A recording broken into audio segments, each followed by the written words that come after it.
Hi, my name is Lisette Garcia and I'm a librarian for the Learning Resources Department at Miami-Dade College. This brief tutorial will focus on how to access academic databases. Here's how to find academic databases at Miami-Dade College. Begin at www.mdc.edu. Hover over Academics to select Libraries. This is your library menu. You will see that Academic Search and Opposing Viewpoints are featured. The database Academic Search Complete is a scholarly full-text database with more than 4,400 peer-reviewed journals. The database features PDF content with the majority of full-text titles in native searchable PDF format. Opposing Viewpoints is another great database for those seeking opinions on today's hottest social issues.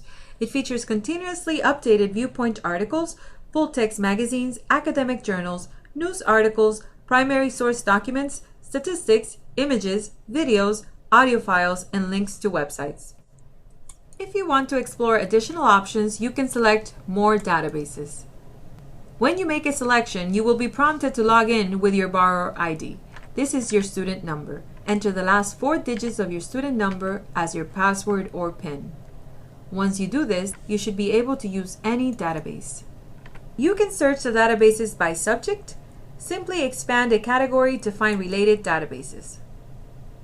You can also search the databases in alphabetical order. As you can see, as an MDC student, you have access to over 100 databases. Thank you for listening to this tutorial. We hope it was helpful. For more information, please click on the link below for the Learning Resources website.